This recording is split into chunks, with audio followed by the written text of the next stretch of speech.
Ok. Alors voici la présentation du vibreur à béton électrique avec un moteur électrique fixe de chez Holzinger. Donc les voici tels quels que vous les trouverez si vous en achetez un. Voici une aiguille vibrante, longueur 6 mètres, diamètre de l'aiguille vibrante 45 mm comme c'est marqué là. Avec ceci, aucun problème pour aller dans le béton, c'est un tuyau qui est prévu justement pour ça. Une chose toujours, bien nettoyer le matériel quand vous avez fini, autrement forcément c'est comme avec les remorques, quand vous ne les nettoyez pas bien après avoir pris du béton, les aspérités collent malgré tout et après à force, eh bien, vous vous retrouvez avec des machines qui ne sont plus tout à fait fonctionnelles. Ici vous avez un ressort de rappel qui vous permet de ne pas cintrer trop fort au niveau de l'aiguille vibrante.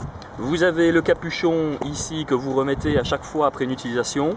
Ça vous empêche justement d'avoir des poussières qui vont rentrer dans le tuyau et qui risqueraient éventuellement de gripper l'intérieur. Donc je vais simplement la sortir, comme ça vous le voyez bien. Ici au niveau de l'aiguille, c'est toujours le même principe habituel. Donc évidemment c'est la première fois. Un hexagone, toujours, qui va venir se ficher dans la partie moteur. Et vous avez ici une encoche qui va vous permettre de fixer ça sur le moteur et que ça tienne facilement, mais que ça soit aussi rapide au niveau de la fixation. Je vais maintenant vous montrer le moteur qui se trouve ici, tel que vous l'aurez aussi. Moteur dans son emballage, bien entendu. Alors la première chose que vous allez voir, comparativement à d'autres marques, c'est un moteur qui est prévu pour des chantiers et pour des gens qui travaillent sur des chantiers. C'est pas un moteur que vous allez placer, qui va tomber, qui va basculer, qui va se retrouver n'importe où, comme on en voit parfois. Ici, c'est un vrai bâti, comme vous pouvez le voir. Bâti, c'est du costaud. Bâti que vous pouvez également prendre par une poignée, ce qui est super pratique. Les deux, donc le moteur et l'aiguille vibrante, chacun fait plus ou moins 16 kg. Ici, vous prenez le moteur, vous voyez, super facile. Maintenant, vous pouvez le prendre par là. Et il ne faut pas avoir peur de le prendre aussi éventuellement avec, par exemple, une aiguille, une pelle. Vous le mettez simplement sur une dent, vous le descendez, par exemple, dans une cave, si vous travaillez dans des caves.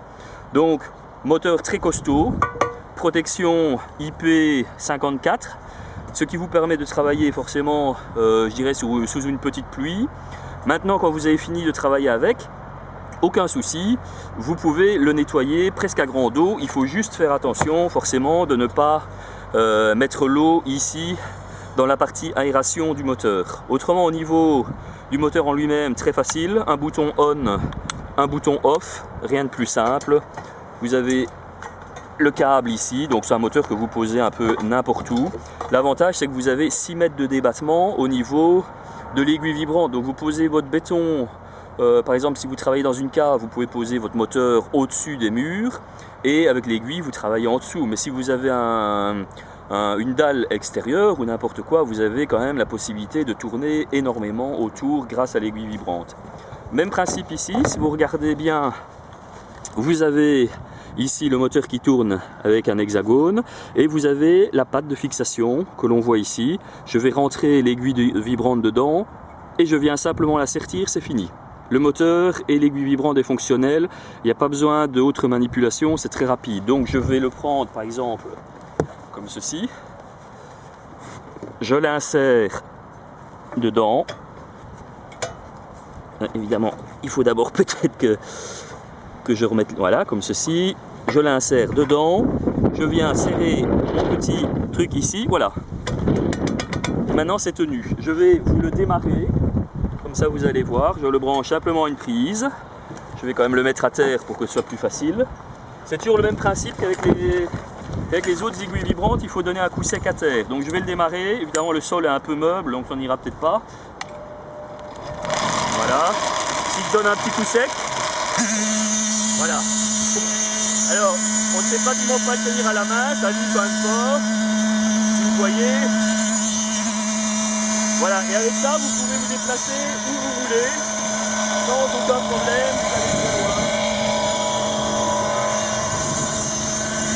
Voilà, on peut aller très loin. Alors on a justement une dalle ici, que l'on a commencé à vibrer avec le petit. Je vais vous montrer comment ça fonctionne. Donc là, je ne me tracasse pas du tout du moteur. je le rentre dedans, simplement, et puis c'est parti. C'est un béton coulé à 400 kg de ciment, des grenailles 8-16, et vous voyez, je ne tracasse pas, je tire simplement un petit peu.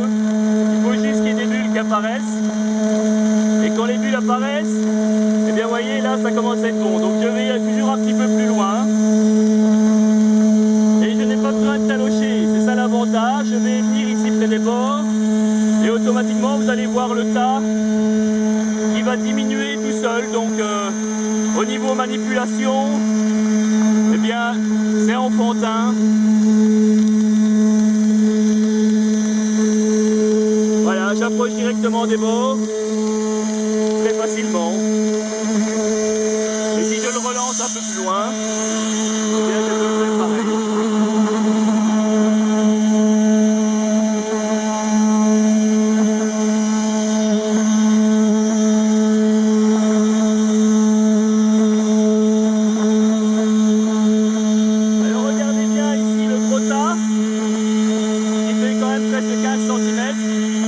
Vous allez voir que tout seul, et bien voilà.